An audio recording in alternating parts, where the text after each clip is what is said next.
Hello all, and welcome to Let's Read The Case for a Creator. Today we're going to look at Chapter 3, and Chapter 3 is called Doubts About Darwinism, an interview with Jonathan Wells. Okay, so the purpose of this chapter in this book is to not just doubt Darwinism, but to essentially show that evolution is not entirely correct. Those people who've seen the previous video will know that Lee Strobel takes the position that unguided natural evolution via natural selection leaves no room for a God of the Bible or any kind of traditional concept of God. There can be no creator God in a traditional sense. And therefore, in order to show that to make a case for a creator, he has to show that there is no case for pure evolution as a way of producing the human species, amongst other things. So the purpose of this chapter is to undermine evolution and show that it's false, or at least that it's broadly false. Maybe not in every detail, but that it doesn't account for enough stuff that we can infer that there's a creator. What it's not doing is laying out the evidence for a creator. And so I'm not going to get into whether or not, in this chapter, he doesn't lay out any evidence, and that's okay, because that's what the rest of the book is going to be about. So we're not going to, sometimes theists and apologists will use an argument from ignorance where they simply try to knock down evolution and say, therefore, God. I'm going to give him the benefit of the doubt because there's a lot of this book left, assume that he's going to give some evidence for God, or a creator, as he'd like to put it, but in this chapter it's not going to happen, and that's fine. So, the chapter starts off with Strobel trying to paint a picture of evolution as being somewhat controversial, a theory in crisis, and that there are legitimate scientific experts who don't entirely agree with it. That is, he tries to get away from this notion that much of the world has, that those people who don't believe in evolution or don't accept it are religious fringe people. And he tries to push, so in the beginning of the book he's trying to push, this chapter, he's trying to push that idea. And he starts off with an account of a statement called A Scientific Dissent from Darwinism. And this was a statement that was published in newspapers in around the year 2000. At the time it was about 100 signatories to a statement that said that they doubt aspects of evolution or natural selection. The list has grown to about 700 or so people now, and they all have to be PhD credentialed, and he goes at length in the book listing their credentials of the people who've signed this and the various universities that they've worked at or studied at. Now, there's a number of problems with this that have been documented elsewhere, but all I want to say is that even if we take the best case, so even if Strobel has managed to accumulate thousands of PhD qualified evolutionary biologists who don't believe in evolution, don't think that evolution has happened, and they think that for purely scientific, not for religious reasons. Even if that was the case, he would still have to concede that it is still a fringe belief amongst experts. Even 1,000 PhD qualified biologists would account for a tiny fraction of relevant experts, and therefore he'd still have to concede that over 99.9% of those people who are qualified to comment on whether evolution is true or not agree that evolution is true. Now, as a interested but layperson, I will defer to the experts and the consensus of the experts, and so this list of 1,000 odd people is hardly going to be compelling for me. The next thing he does is I'm quite disappointed because he actually quote mines somebody called Peter J. Bowler, who's a historian of science, and he looked at the history of Darwinian evolution and evolution in general, and they quote him as essentially suggesting that evolution was a theory in crisis at the turn of the 20th century, and that the quote is that the attacks on Darwinism was so strong that its opponents were convinced it would never recover. Now, this is true. but it leaves out a lot of context of why Peter Bowler was saying this. Essentially, there was a 50-year period from about 1880 to 1930 where there was intense debate amongst biologists about the mechanisms of evolution. So it was agreed upon that evolution had occurred, that there was descent with modification, that speciation, etc., etc., and there was debate over whether natural selection was the only or the main driver of this, or whether there were other mechanisms at play. Now, it's true that at the turn of the 20th century, at that point, the evidence seemed to be pointing away from natural selection as the main driver. And yes, the opponents to a strict Darwinism, that is a Darwinism that says that natural selection is the main or the only driver of evolution, were convinced at that point that it would never recover. And they were wrong. By 1930, it was pretty well settled. Natural selection played a major role, if not the major role, in driving speciation and evolution, but the other mechanisms such as genetic drift were also important.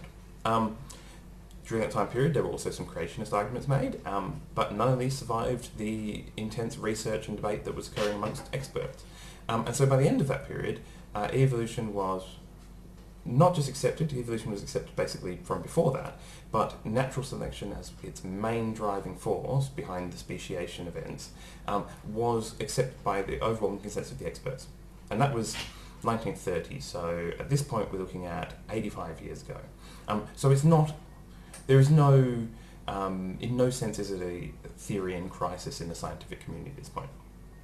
Okay, so Strobel's finished trying to paint and evolution denial as a reasonable position and one that experts hold, and then he brings in his expert to help him review the defining images of evolution that he's looked at. So for those who've seen my previous video, in the last chapter, Strobel lists 4 iconic images of evolution that he said were pivotal in his path to accepting evolution and therefore rejecting God. And the 4 images were the images of the Miller-Urey experiment, which was actually an experiment in abiogenesis, not actually evolution. And this experiment showed that you could take relatively simple chemical substances, apply heat and electricity, and produce amino acids. So there was that image. The second image was Darwin's Tree of Life, which is this, the drawing of what is pretty much literally a tree with the modern species around on the leaf nodes of animals and plants and stuff, and the branches implying a sort of a common descent from a trunk of life. So that life evolved from this sort of trunk of life and branched off into different branches to produce all the various species. So it's that image. The third image was Haeckel's embryo drawings. So Ernst Haeckel drew a range of different drawings of embryos, particularly of mammals, but also of other animals, and showed that there was incredible similarities between the embryos of vastly different species. And this was argument for evolution, that there's no other way of explaining why such different animals would be so similar early on in their development. And the last image was the image of Archaeopteryx, which was the fossil of a transitional form between feathered dinosaurs and early birds. And so he looked at all of these he saw as being pivotal in his turn to atheism, and so now he's brought in an expert to help him review these images and see whether they stand up to scrutiny. And the expert that he's brought in is a man called Jonathan Wells, who works for Discovery Institute. Now, anybody who's familiar with creationism, or modern creationism in the form of intelligent design, knows that the Discovery Institute is not exactly an unbiased commentator on science. This is intelligent design headquarters. It has although they somewhat deny it, it has a lot of strong theological links, and this is the sort of the public face of respectable creationism nowadays, if there is such a thing. And unfortunately, so the rest of the chapter consists of an interview with Jonathan Wells, and unfortunately the interview actually starts with a false equivalence, and I quote, "Was your atheism influenced by the Darwinian paradigm?" I asked. "Oh, absolutely," he said. "The evolutionary story simply replaced the religious imagery I had grown up with. I didn't need the spiritual anymore, except this vague Gandhian search for truth feeling I had." So well, I find a few things troubling here, but basically the idea that the evolutionary story that he learned or was told simply replaced his religious imagery, I find somewhat worrying if it is indeed accurate. An atheistic, science-based, naturalistic worldview is hardly a modular replacement for a religious worldview. The kinds of questions and answers that people want from their religious worldviews are not easily answered by science. Everybody who I've heard deconvert from particularly Christianity to atheism struggles generally with replacing those solid answers that their Christianity once gave them with the not so solid, not so answers that science often gives. And a lot of people take a long time to flesh out a lot of those details. Now, I do know that some religious people are able to switch faiths in a quite simple way, where they go from I worship God and I obey the Ten Commandments to now I worship Allah and I follow the 5 pillars of Islam. But in my understanding, I can't quite see how this sort of an atheistic worldview would fill such a role. And like Strobel, if Wells saw Darwinism or whatever, evolution, as something to replace that certainty of his Christian faith, it's hardly surprising that he's disappointed in it. If you're looking for absolute answers, science is a terrible place to look. And if you think you found them in science, you will inevitably become disillusioned with the uncertainty that all scientific endeavours have in them. And so that starts off with this that quote was a bit worrying. The other thing that's left out is the brief biography of Wells that is given in the book. Leaves out the part where he was raised religious, and it mentions that, and he loses his faith and becomes an atheist in high school, university probably, when he's studying, first exposure to evolution. What's left out of the biography is later he then converts to the Unification Church, which is Mooneyism, and not for any sort of questioning of the science kind of reasons. Why? And he's still a member of that church as far as I can tell. He has a revelation from God who tells him that his job in life is to destroy Darwinism, as he puts it. And so as a result, he then goes to graduate school and gets a PhD in biology, a relevant course, basically so he can fulfill his mission of destroying Darwinism. This aspect of his history really suggests that his objections to evolution may well be religiously motivated rather than scientific. Now, that doesn't mean that they're not correct, but as a layperson, I'm not entirely qualified to judge that. And so I need to look at other signs about whether this is a trustworthy person. And certainly if Strobel was looking for independent experts to give him, a balanced look at the evidence for or against evolution, choosing somebody who has had a revelation from God telling him to destroy Darwinism is probably not the best bet. Okay, so then we go into actually looking at these images. And unfortunately we have another false equivalence here, and I quote, "You included all 4 of those symbols in your book, along with several others," I said, "and you called them icons of evolution. Why did you use that term?" Wells leaned forward, putting his elbows on the desk. "Because if you ask almost any scientist to describe the evidence for Darwinism, time after time they give these same examples," he said. "They're in our textbooks, they're what we teach our students. For many scientists, they are the evidence of evolution." Now, there's several problems here. Firstly, the scientists who cite these as evidence for evolution probably cite them because they think the listener might be familiar with them. The textbooks probably use them because they encapsulate basic principles and ideas of evolution in a single image. This is good communication strategy. And also, when I say most scientists, well, most scientists aren't experts in evolution. A lot of biologists can do good work in biology without really being experts in evolution. And so it's not really a problem that for a lot of scientists, these images may well be the evidence for evolution. That's not really a problem of evolution because these people aren't experts. Now, the real question that he should be asking, actually, is not, this is the evidence that's been presented, but really you should be asking, if we ask experts in evolution for the evidence for evolution, would these images be the only evidence they could present? I mean, are these images actually the evidence that experts would rely on? Would these images account for even most of the evidence? I mean, I suspect not. And if by his wild desire he manages to show that these 4 images are completely false, that they are unfounded, they're fake, they're wrong, whatever, would the opinion of experts be changed? Would the other evidence that they base their findings on stand alone? Or does it actually depend on these 4 images? Are they that important? Okay, another quote. I considered the implications for a moment. Okay, let me follow your logic, I said. If these icons are cited by scientists so often because they're among the best evidence for Darwinism, and if they're either false or misleading, he said, picking up my thought, then what does that tell us about evolutionary theory? That's the point. The question I'm raising is whether all of this is really science or is it actually a kind of mythology? Now, this is a pretty broken syllogism. Scientists cite these icons as evidence. These icons are false, therefore evolution is false. At best, it would show that these scientists are simply wrong to use these icons as evidence. That's the best you can hope for. And as stated previously, there are a number of reasons why these might be the most often cited evidence. And it's unlikely it's because they happen to be the best evidence. I mean, the best evidence may well be complicated, difficult to explain, not accessible to the layperson, not familiar to the layperson, and not on the tip of the tongue of the person who's giving the evidence.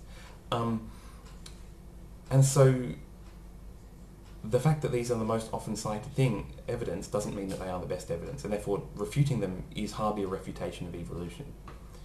That said, let's get into his refutation of these. So the first one he wants to talk about, image 1, is the Miller-Urey experiment. And as I mentioned earlier, essentially the Miller-Urey experiment, they got some relatively simple chemical compounds, water, hydrogen, oxygen, nitrogen perhaps, heated it up and ran electricity through it, left it for a few days, and amino acids formed.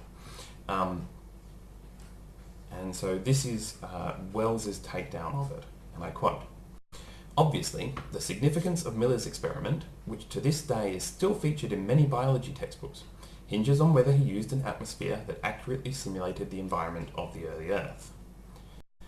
This is not true. So, unless you were hoping, or unless you were claiming, and he seems to be suggesting that people are claiming this, so maybe erroneously people have claimed this in the past, but unless you're claiming that the Miller-Urey experiment showed that this was exactly how it had occurred, then showing that the atmospheric conditions in early Earth were different to how they assumed it was in that experiment, unless you're claiming that this was exactly how it happened, those criticisms don't really count. The significance to any modern reader, and I would have thought, even since it was done, the significance of the experiment is that it showed you could obtain these relatively complex biologically important chemical compounds without the need for complex processes.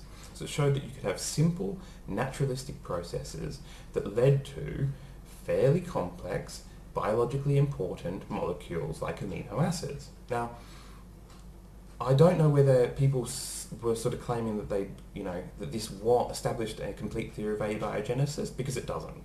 There are lots of steps necessary to show that there is a complete, to have a complete understanding of how life arose on this planet. And many people would suggest that we probably will never get to the point where we absolutely know how it happened. The best that we can probably hope for is having maybe a number of ways that it could have happened. And the Miller-Urey experiment showed that there was no in-principle reason to say that amino acids could not have spontaneously formed by naturalistic processes. Now, that was an important step, but it was still a small step in establishing a naturalistic theory of abiogenesis. And so I'll accept all the rest of the criticism that Wells and Strobel make of the Miller-Urey experiment. Yes, it doesn't establish abiogenesis. And I almost feel like they had a dodgy textbook that told them that scientists had proved that life could come from non-life or whatever, and then they found out that that wasn't true, that they're now so upset they're going to turn their back and go to Christianity. This seems to be the tone that Strobel's using, and Wells, when they're arguing against this, they feel like they've been betrayed, that people have told them that, you know, the Miller-Urey experiment established, you know, a naturalistic explanation for abiogenesis, and it doesn't. It never did. And that's basically it. I mean, there's all these, you know, from there on, basically he says, look, at best you've got this one small step, you've got all these other steps that you haven't established, therefore, you know what, it's probably, you're not going to be able to explain those. To this effect, he quotes somebody called Walter L. Bradley. I looked this guy up. Turns out he's a mechanical engineer. I'm not sure why he's quoting this guy, unless it's just so he'd get a sympathetic quote. And the quote is, "If there isn't a natural explanation, and it doesn't seem to be the potential of finding one, then I believe it's appropriate to look at a supernatural explanation," said Bradley. "I think that's the most reasonable inference based on the evidence." Now, this is basically in the intelligent design argument in a nutshell. The argument is simply that it's an argument from ignorance. We don't know what happened, combined with a false dichotomy. It's either a natural explanation or there's God. A supernatural explanation.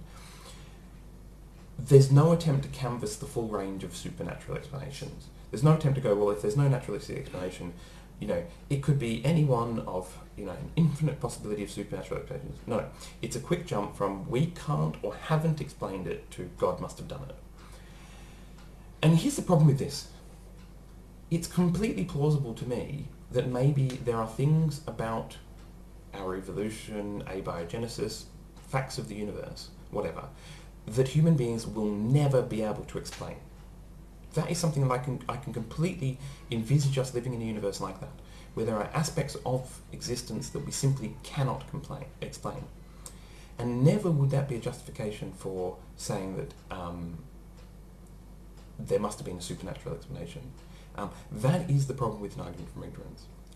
And the other problem here is that the Miller-Urey experiment was 60 years ago, and the field of abiogenesis is less than 100 years old. To simply say, well, we haven't come up with an explanation of every single step within the last 100 years, especially given that abiogenesis is likely to have been an incredibly rare event. It may have only happened once in billions of years. And it happened billions of years ago, and in an environment that we have very little accurate information on. So what we're talking about is an incredibly difficult problem to solve, and the idea that we haven't solved it in 100 years, so we just need to give up now, betrays an enthusiasm for intelligent design that is not based on evidence. Okay, that's image one, the Miller-Urey experiment. Image number two, Darwin's tree of life. So this is the picture of a tree with the species superimposed upon it. And that's a nice image, but that's actually not what's often meant when somebody says the tree of life. Normally, when we're talking about trees these days, we are much more in keeping with what a computer scientist or a mathematician would call a tree. And that is simply just a hierarchical, they're nodes that are connected by hierarchical relationships. So it's not a literal tree.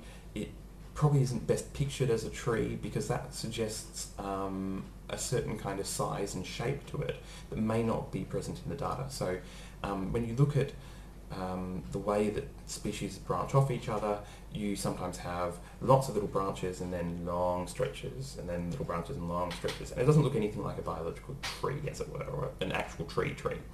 And so we need to make sure that we're not arguing against the artistic representation of it, which is merely just a way of communicating the idea. Okay, and so Strobel via Wells's argument against the tree of life image is basically that it is not supported by the fossil record.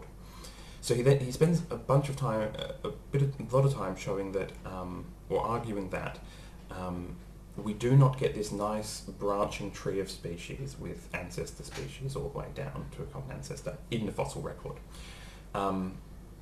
He argues that even since Darwin's time, we've been looking for these fossils and we just aren't finding the right fossils to fill in the gaps in the tree.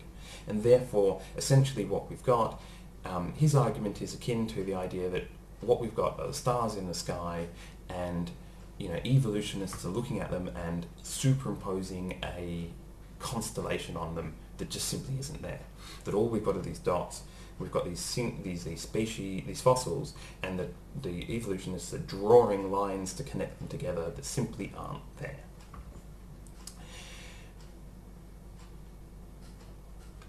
Then he goes on to criticise molecular phylogeny, I believe. So this is the idea that what you can do is you can look at DNA sequences of different animals, and you can look at sections within that DNA code or other molecules that are biologically important, and you can look at similarities and differences. And based on that, you can construct a tree of how they are likely to be related to each other. So you're not looking at their physical form, which is essentially what happened in Darwin's day and even pre-Darwin, is we built these trees of life based on physical similarities.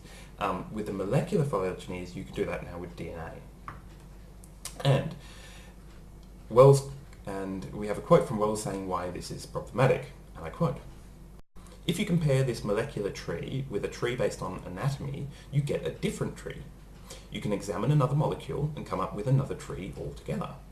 In fact, if you give one molecule to two different laboratories, you can get two different trees.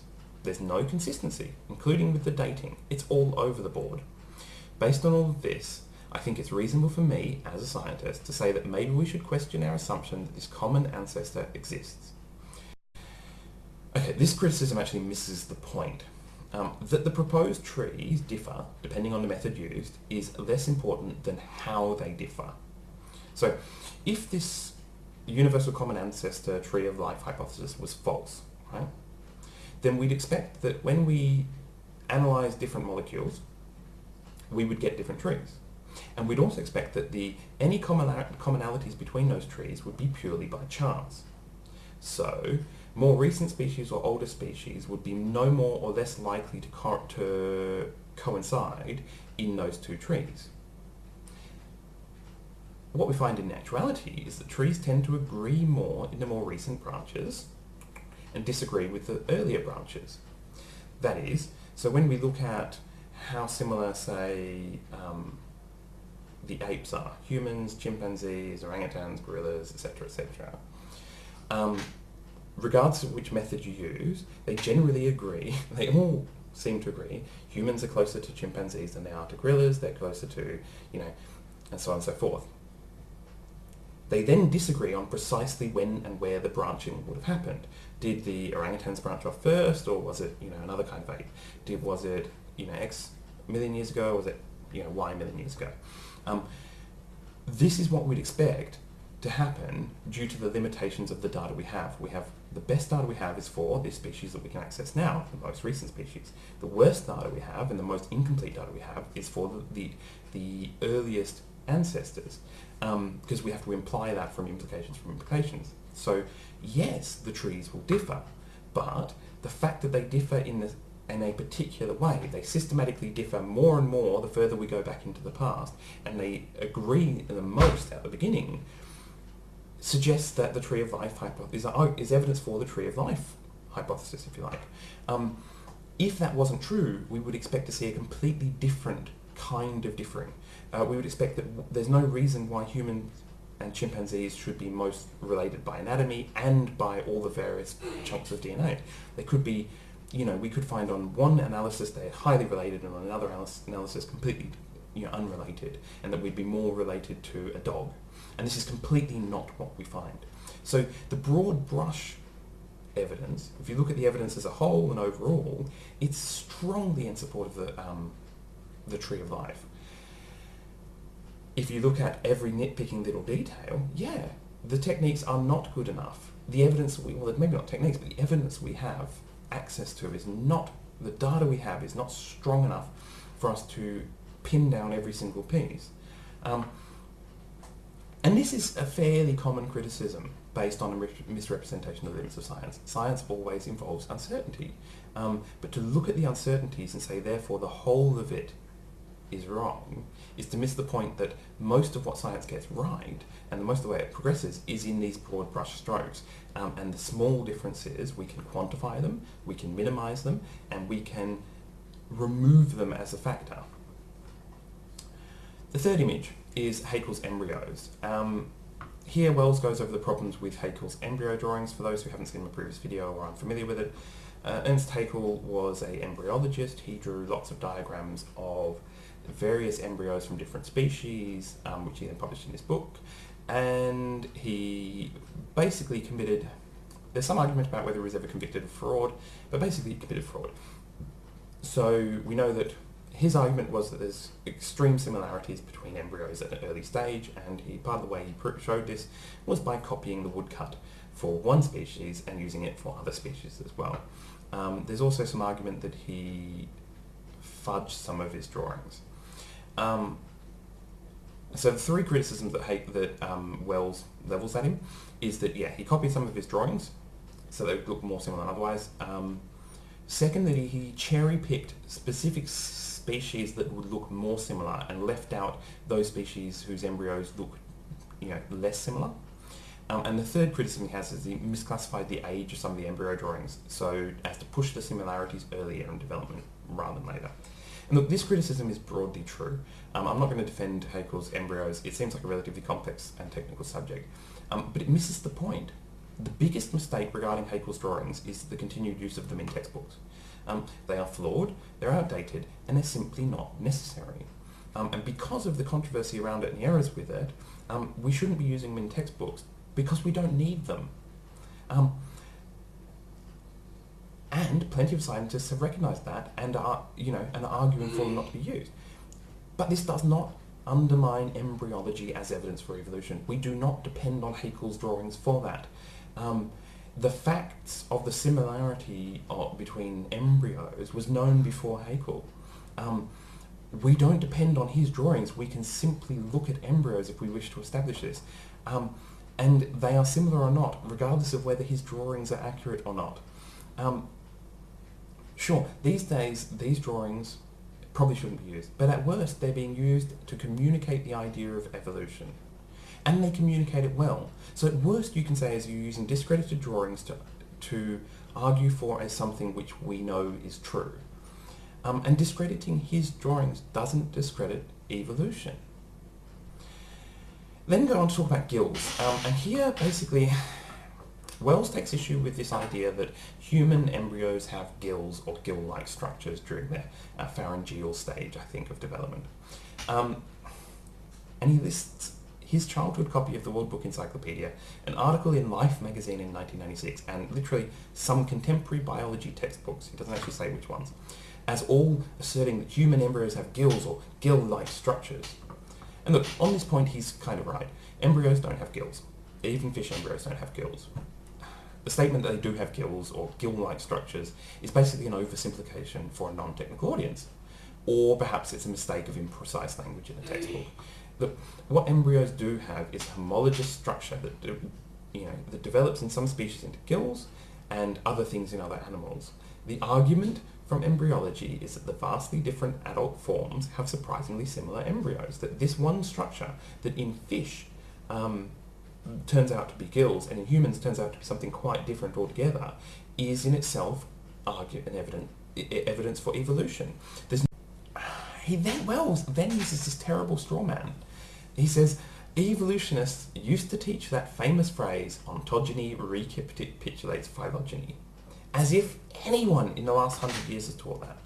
This was the idea that Haeckel was promoting, and this is part of the reason why he falsified his images, is because he had a particular dogma about the way that embryonic development went. He had a particular idea in his mind about the way he wanted it to go, and he falsified his drawings to match with that than they otherwise would have.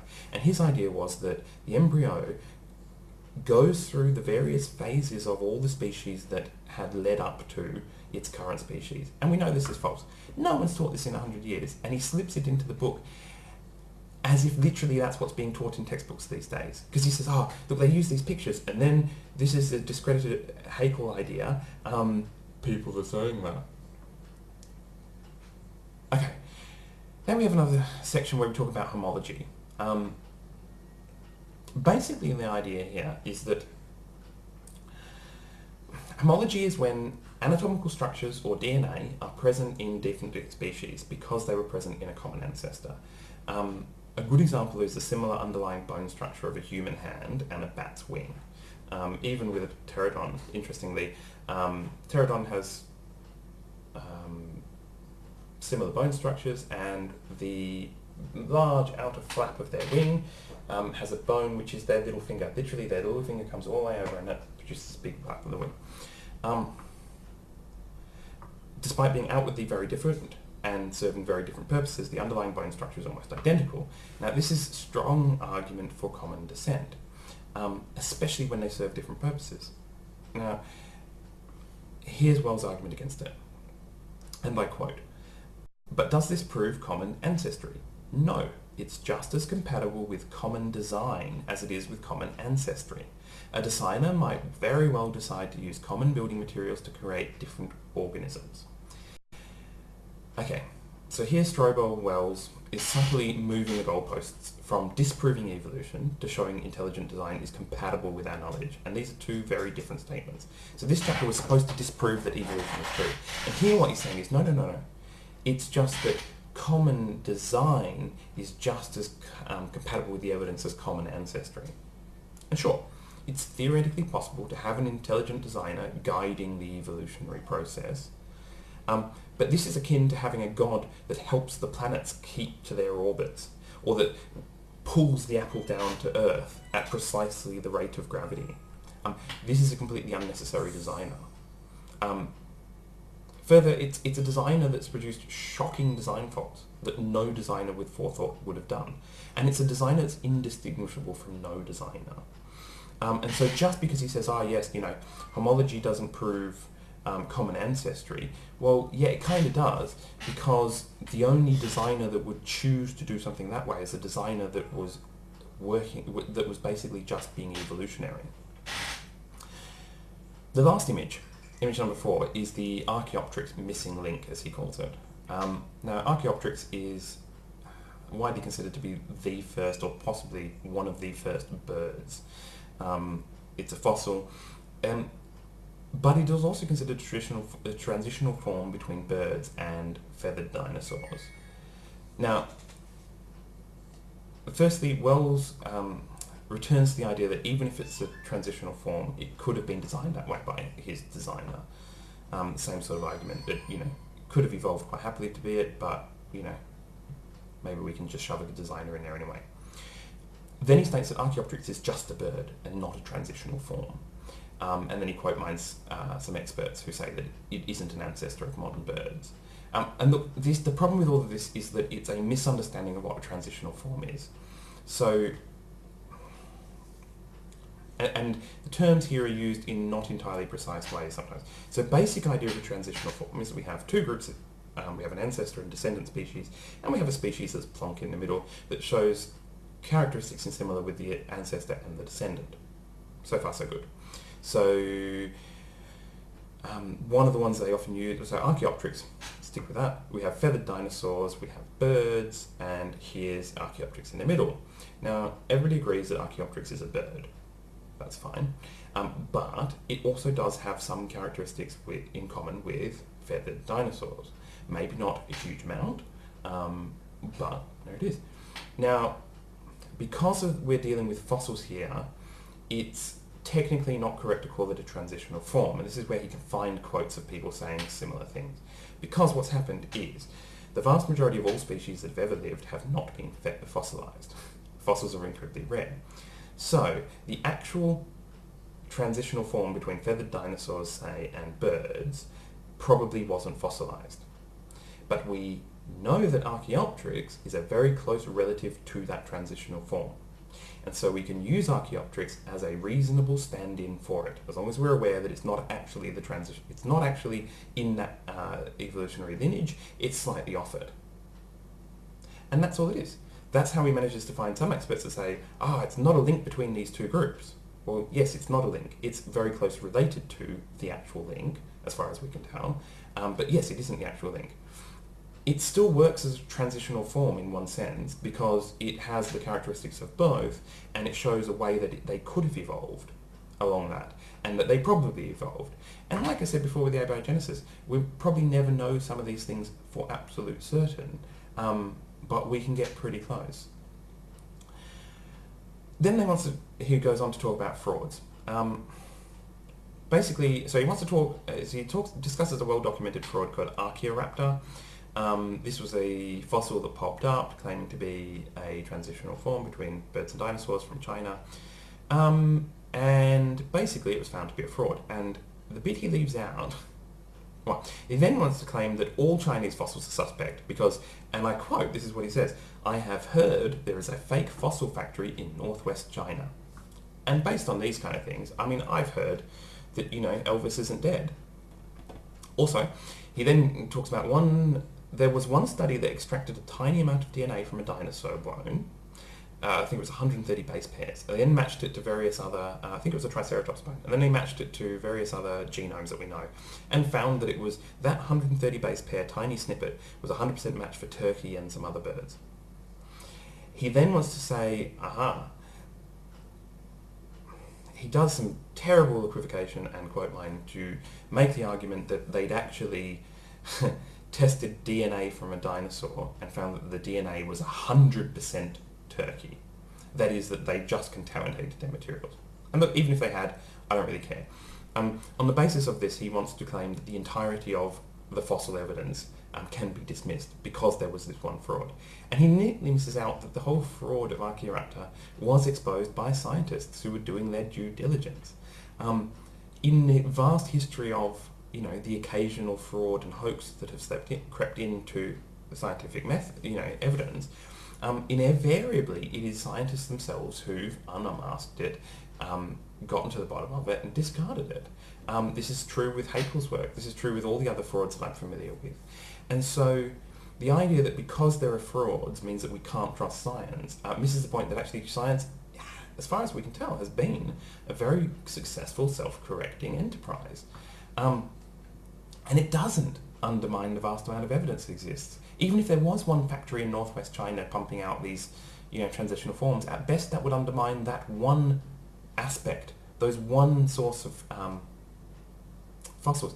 And anyway, the Archaeopteryx fossil comes from Germany, about 150 years ago. Then he wants to talk about Java Man. Basically, this was some fossilized, actually they might not be fossilized, maybe they're bones. Bone fragments discovered in Java, which is part of Indonesia, and on the basis of which reconstructed, I think this is Homo erectus. And he gets very upset because it's like Java Man was a friend of his. He saw the pictures of Java Man in the textbooks. He felt convinced that human evolution must have come from apes because on the basis of an artist's reconstruction. And then he found out that what they'd reconstructed it from was a few bone fragments. Now, I'll leave out, he's not actually strictly true. One of the reconstructions, yes, was from a few bone fragments because that's all they discovered to start off with. Now we found over 50 specimens. And so there's a lot more to the reconstruction. But still, the artist's reconstruction of what Java Man would have looked like isn't science. And the fact that he feels betrayed because he took it on trust that this is what Java Man looked like or something, is hardly undermining of evolution. He also quote mines some scientists. So basically what we found is that yes, these Homo erectus in the Asian Homo erectus, so the ones that we found in Indonesia, it was subsequently found that they almost certainly weren't our direct ancestors. That is, they're a bit like the Archaeopteryx thing, that Homo erectus split off. There was some Homo erectus in Africa, the Homo erectus in Asia, and it's the African ones from which we are most likely descended, not the Asian ones. And so he quote mines some scientists to say, oh yes, we didn't evolve from those, to say, see, Java Man, it's not only is it a completely made up, artist reconstruction, but it's not even relevant to our evolution, as if that was the point. Then he takes a big, long stab at human evolution in general. And basically all it boils down to is this idea that we have very few sort of complete skeletons, say, the amount of sort of actual skeletons of humans or fossils, I'm not sure if they're fossils or bones, is small, that we often find bits and pieces, bone here, tooth here, or whatever. And it requires a fair bit of interpretation. Anybody who's seen the different artistic the artist's sort of drawings of what, say, a Neanderthal would look like. There is a lot of interpretation there. And the exact pathways of exactly what the various species were and their evolutionary links to each other is highly disputed. This is not something for which there is an overwhelming consensus because the evidence is relatively thin on the ground. Strobel wants to say that because of that, we don't know anything about human evolution. Even without any of those, basically, it was clear before Darwin's day, even when Christians were trying to classify God's creations based on objective categories, even at that point they could come up with no objective definition by which we humans could be excluded from the apes. Even at that point, it was basically clear that humans were apes. Whether we found all of these, we subsequently found all of this information, even if you discard that, even if you say, look, it's all interpretation, it's all small bone fragments, there basically is there is no basis on which you can argue that we're not apes. It's clear. Any objective look at the evidence will show that. This is what the Christians had decided. Before evolution came along and made it clear to them that accepting us as being related to the apes was basically going to destroy their faith. Before they saw the threat to their faith, Christians were quite happy to see that we were part of God's creation, and they were quite happy to see that we were basically highly related to apes. And then he wants to sum it all up. And this is his conclusion, and I quote, "My conclusion is that the case for Darwinian evolution is bankrupt. The evidence for Darwinism is not only grossly inadequate, it's systematically distorted.